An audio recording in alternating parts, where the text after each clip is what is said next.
Labyrinth, LNTV say, focus on the environment. Our well protect our forest. So don't be wasting the street, polluting our water. Emma fellow Labyrinth. Hello, Labyrinth. LNTV say, focus on the environment. Our well protect our forest. So don't be wasting the street, polluting our water.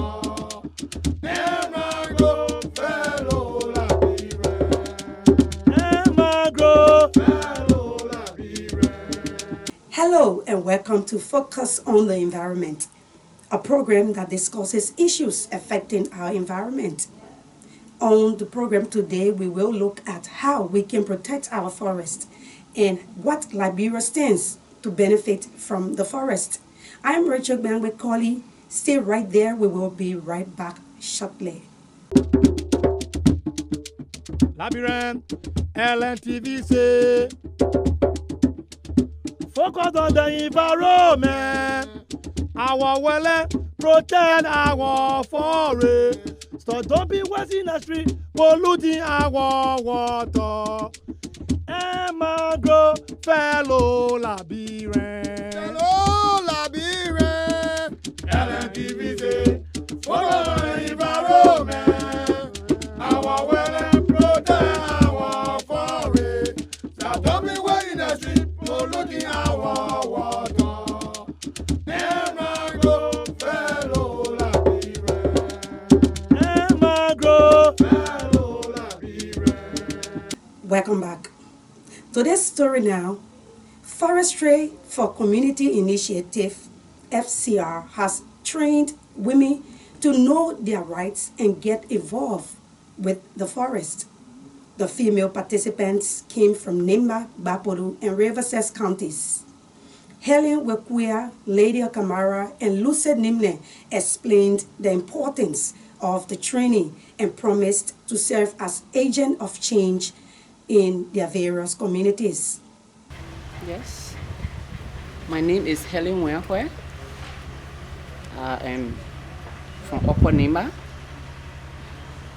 We are being called by the FCR to come and represent our community.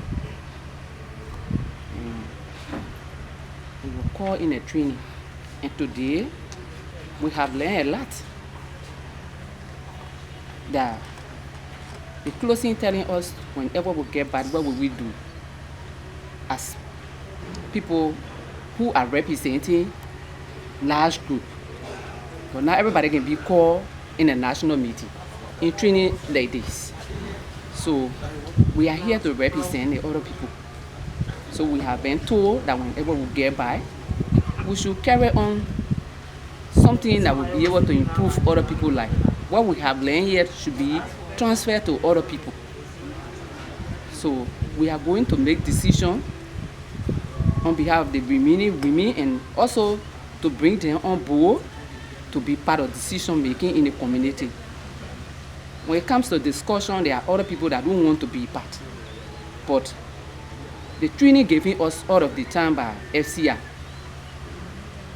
the training is telling us that we should be able to bring other women on board. The forest, we just need to support the stake there. Some stake there and some leaves there important for medicine, and some stake there important for different things. So we not know what you need to support the forest. So they play what they say, at least a better, because we can plant there and the plant can produce.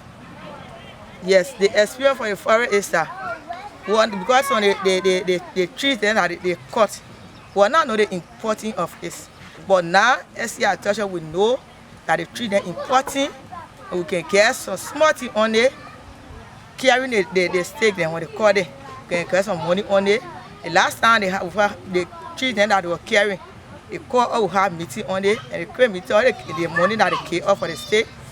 We the women they will put together and we have meeting on it, they carry the money to the clan and we pay our trade school right here in Yabasta. Okay. So we know that the forest is important to us.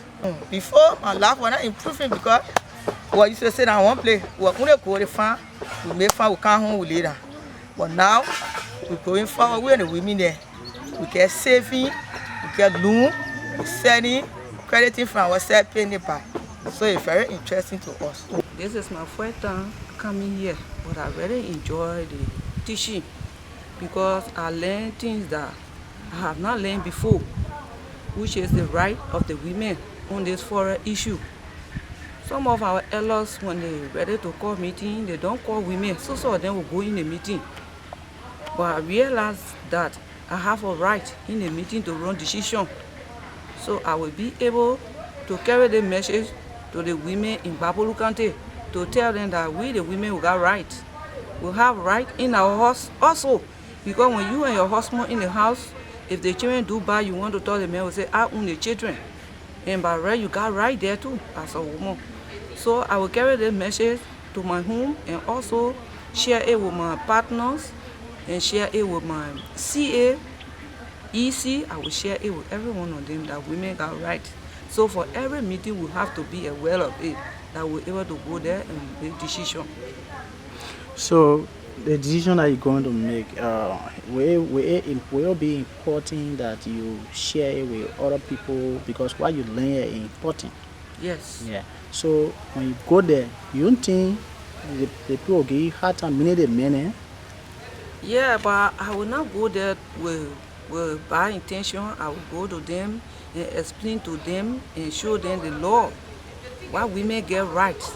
I will able to tell them. I will not go there with bad feeling or go there just to bring it down or go boasting. No, I will tell them what they're supposed to know. When you get a woman, what you're supposed to do. So the forest is not only for the men, it's for both men and women. And I will explain to them why it should be so.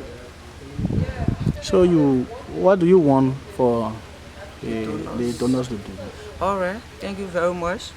I tell the donors, thank you. I just wanted to continue this particular workshop. Mostly the women, the got some women there who don't understand the English, that they were able to put it in our vernacular, that every one of us will understand and we're able to share it with our children. Because what we are doing now, we are not doing it only for us, but our children are coming. Still to come is our one-on-one discussion with the Forest Training Institute Executive Director, Jeremiah Camo. He will be providing information on the importance of the Forest Training Institute. We are taking this break, and when we return, we go straight to our interview with Mr. Jeremiah Camo in Tottenberg, Bomi County. Labyrinth, LNTV, focus on the environment. Our well protect our forest. So don't be wasting the street, polluting our water. Mangrove, fellow Labyrinth. Fellow Labyrinth, LNTV, focus on the environment. Our well protect our forest. So don't be wasting the street, polluting our water.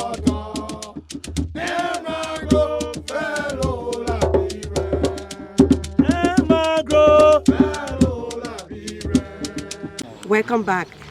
So today we have with us the Executive Director of the Forestry Training Institute.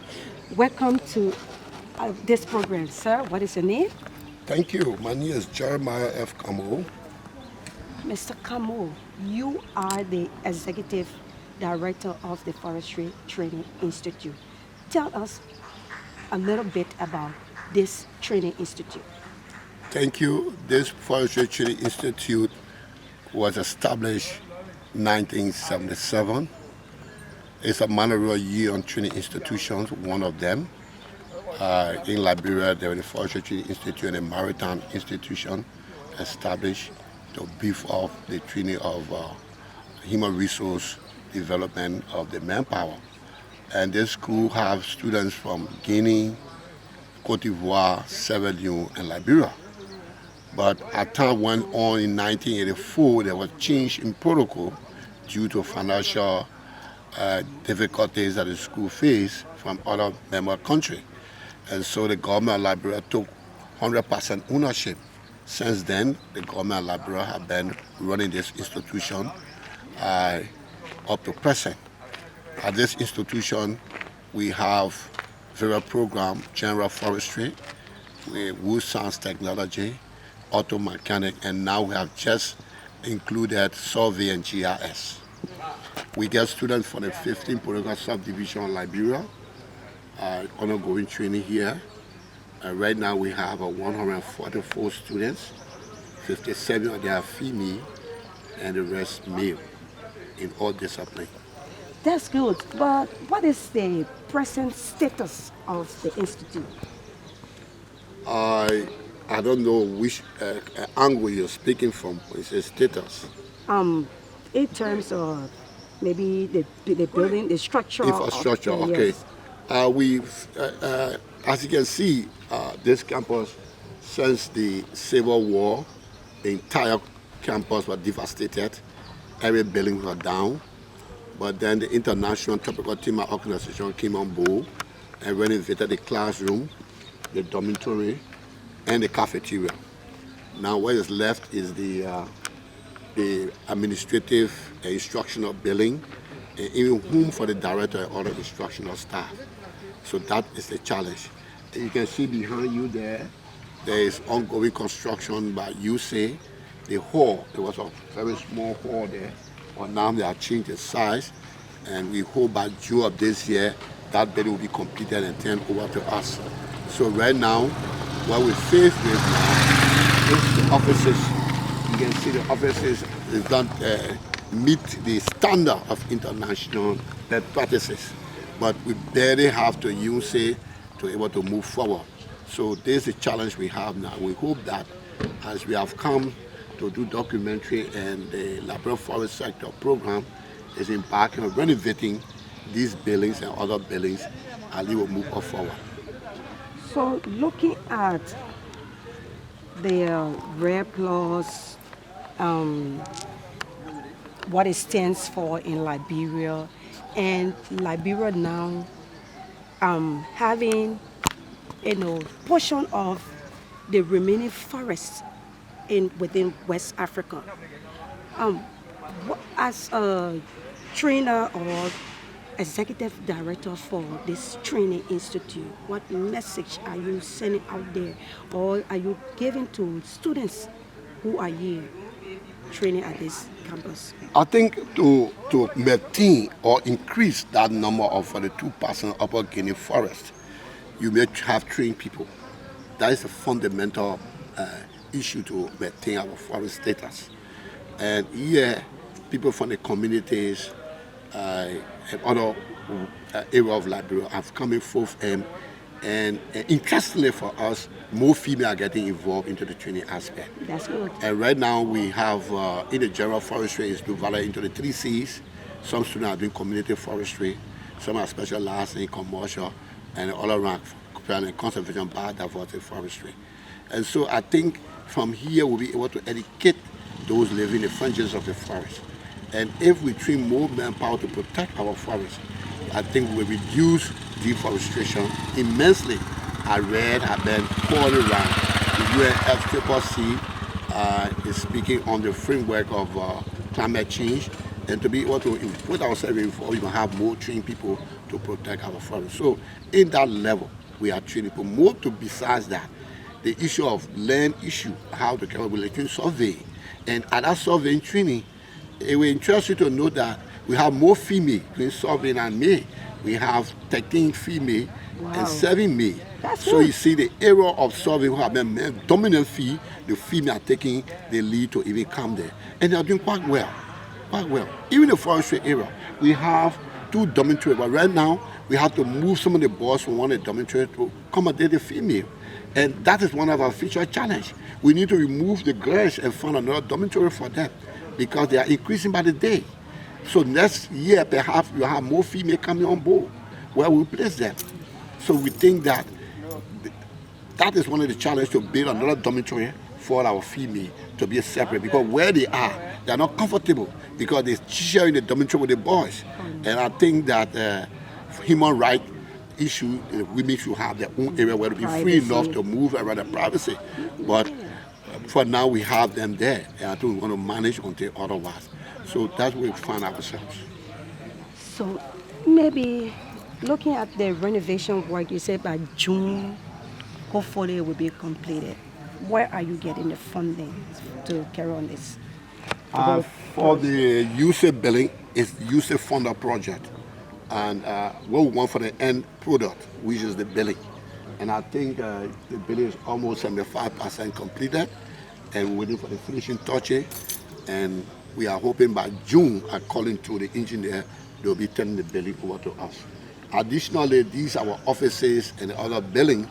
Okay, we need to also finish and from the agreement, if it will take 4 months. So if they start in April, May, June, July, we expect by August we should be in these billings, okay, which will be better for all of us. Now, all of our instructors are living outside, and we should be so. All should live on campus because all our students are boarding students, and the school is being aware that all instructors will be here because it's science-based. So whenever the student needs an instructor, they will get right back to you. But we all live outside the campus, exception of one, our foreign instructor, one well lady that live on campus here. The rest of us live outside the campus because the building are not in good shape.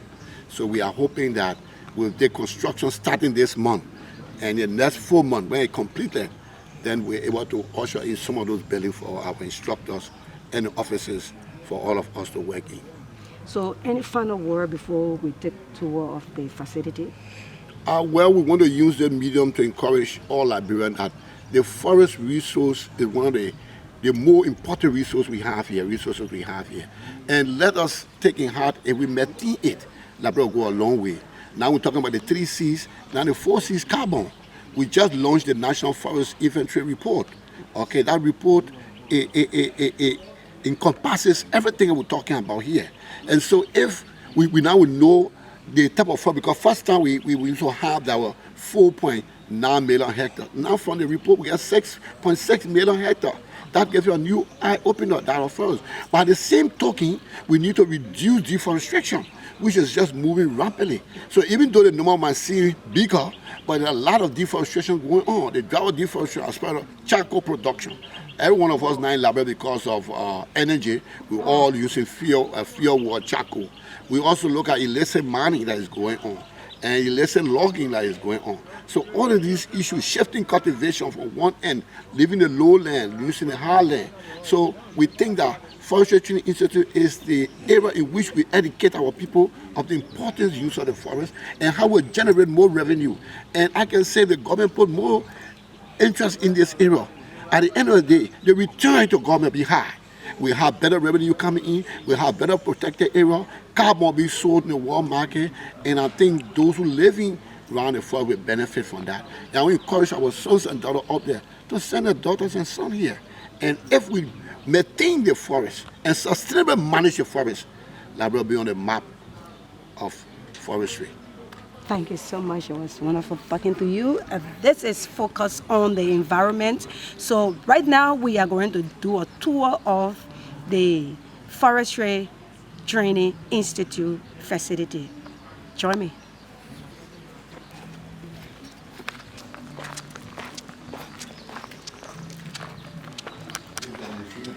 All these things are placed there by the Palestinians that were here. There's a window. But because I want to maintain it, just put these things to protect it.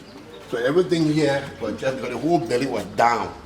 They just fix it for their own use at a given time. So we're just maintaining it to have an office here. So the renovation work, will you take down? Yes. All of these walls have to move and replaced by glasses. These are windows. Okay. These are windows here. It will be replaced. You can see the glasses and things like that. And contingent that were here. So the whole thing, the whole roof has been removed.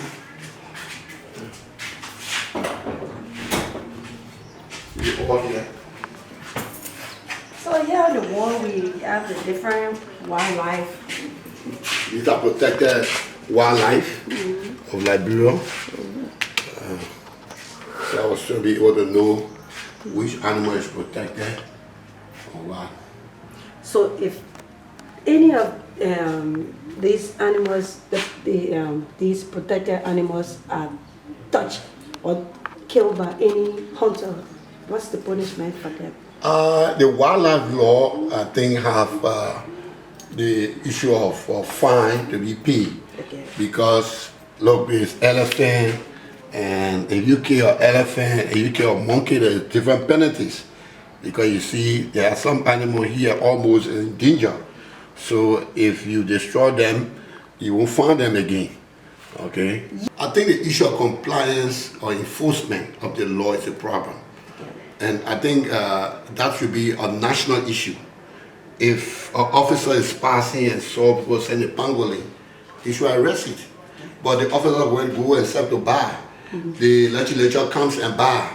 The normal Napo go and buy. Who now enforce the law? So along we still have tests for them. You always find people killing them.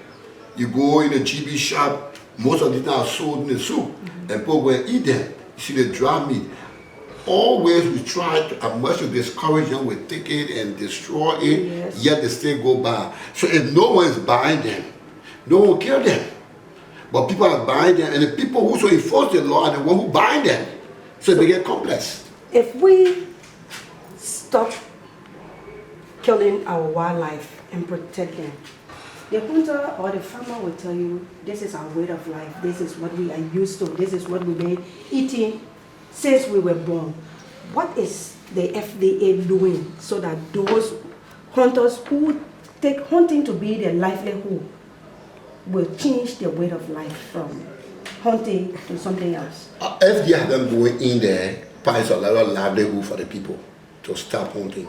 In fact, right now we're training some of them who they were employed into FDA to protect those areas, okay, to find another source of survival. All right, and now because they don't know about forestry, they brought in their ongoing training. As we speak now, they are in class. So we try to discourage them from this tree to get another tree, and at the same time to encourage domesticated animal that we should eat. There are other bush animal that should be eating. There are some should be eating because those ones produced by the king rat and or groundhog. I mean, you can eat those. We have the aquatic animal, the fish and other things. We eat those. We have the goat, the sheep. There was a time where NGO brought these domesticated animals into the forestry area to grow them for protein source. But yet people still go back to kill these animals. And some of the animals you see there, you kill them, you go like the bush hog. It's not a sweet animal to eat. Why are you killing them for? They mean the elephant. Elephant means only they kill the elephant for the trunk.